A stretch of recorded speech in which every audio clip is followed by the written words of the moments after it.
トフェスティバルが開始されました。身体組成が再構成され、新たな種族へ進化します。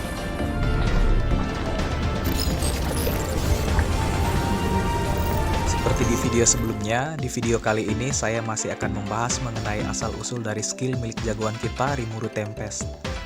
Potongan-potongan video yang saya gunakan masih diambil dari News Asia, dan semuanya digunakan sebagai ilustrasi agar penonton bisa mudah memahami. Baik, kita mulai saja pembahasannya. Unique skill Great Six atau Pertapa Agung adalah salah satu unique skill yang telah dimiliki oleh Rimuru sejak dia terlahir dalam dunia isekai. Beberapa sub-skill dan juga efek yang dia miliki bisa kita lihat dalam website Tensura Fandom, seperti halnya Top Acceleration, Analytical Appraisal, Parallel Processing, Chain Annulment, All of Creation, Analysis, dan juga Auto Battle Mode. Dengan berevolusi menjadi Ultimate Skill King of Wisdom Raphael, sub-skill dan juga efeknya mendapatkan upgrade yang sangat besar. Contohnya misalnya percepatan pikiran dari 1000 kali menjadi 1 juta kali. Untuk keterangan lebih lanjut, teman-teman bisa perhatikan di situs webnya, atau mungkin bisa baca langsung dari light novel ataupun web novel yang sudah tersedia.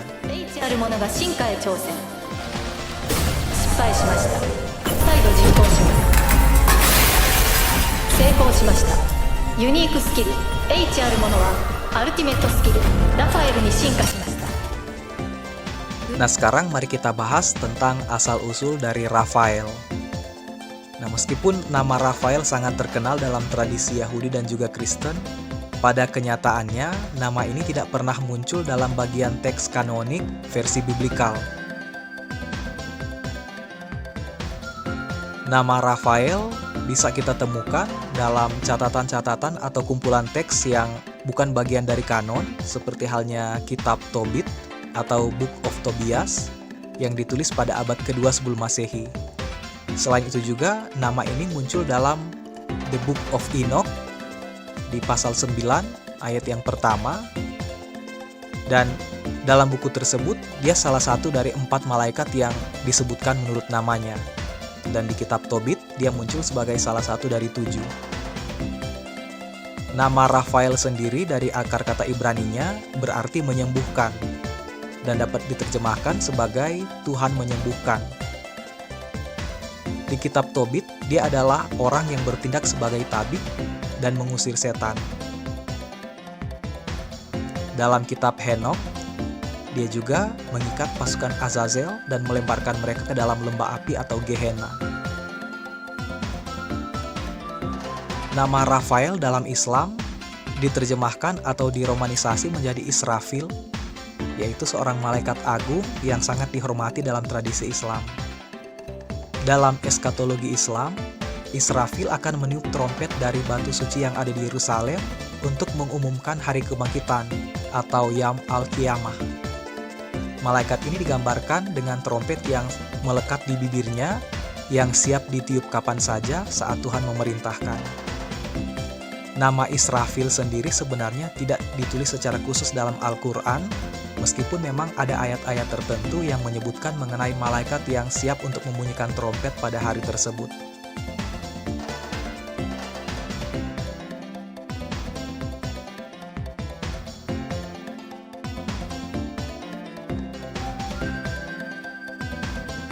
Dengan melihat kedua sumber tradisional tadi, yaitu Yahudi, Kristen, dan juga Islam, kita tidak bisa menemukan kaitan yang langsung antara penamaan karakter dalam Tensura dan juga akar katanya yang asli. Pada kenyataannya, kalau kita perhatikan dalam Tensura Fandom, nama Raphael ini tidak digunakan sesuai dengan tradisi Abrahamik, tetapi ini justru dikaitkan dengan penggabungan karakter bersama Hermes, yaitu salah satu dewa Yunani. Yang menarik, Hermes adalah dewa perdagangan dan juga dewa komunikasi Yunani kuno. Hermes dianggap sebagai pembawa berita para dewa, sebagai pelindung manusia. Hermes juga memainkan peran sebagai pemandu jiwa atau pengantar jiwa ke alam baka.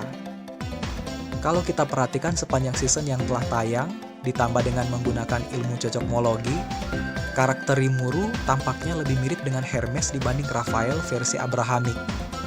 Seperti halnya kalau kita perhatikan dalam beberapa bagian di Tensura, Rimuru membuat aturan untuk tidak menyakiti manusia. Rimuru juga punya kemampuan untuk berdagang, dan kedua hal ini benar-benar sangat menggambarkan karakter dari Dewa Hermes. Satu hal lagi yang cukup mencolok, misalnya sewaktu Shizu akan meninggal, Rimuru memberi hadiah perpisahan, yaitu kenangan yang menyenangkan yang membuat jiwa Shizu tenang di alam baka. Saat beradu skill pemangsa dengan Orc Disaster, Rimuru juga membimbing Gelt untuk bisa membebaskan dirinya dari beban dosa masa lalu. Dengan begitu, jiwa Gelt bisa tenang setelah mengakui kekalahannya dari Rimuru.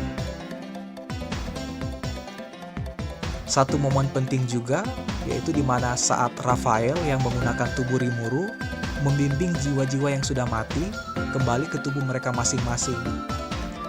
Dan kalau kita gabungkan ketiga peristiwa ini benar-benar menggambarkan kemampuan Hermes untuk membimbing jiwa-jiwa yang telah meninggal untuk bisa tenang ke alam baka atau kembali ke dalam tubuh mereka masing-masing. Baik, kira-kira segitu saja untuk pembahasan saya mengenai skill karakter utama kita.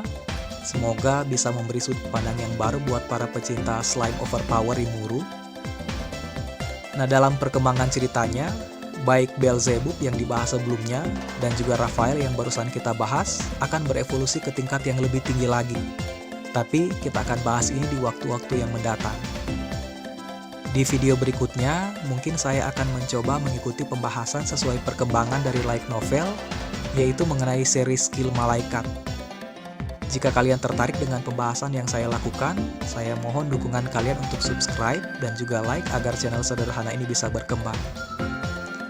Sekian video dari saya dan sampai jumpa. 成功しました。ユニークスキル H あるものはアルティメットスキルラファエルに進化しました。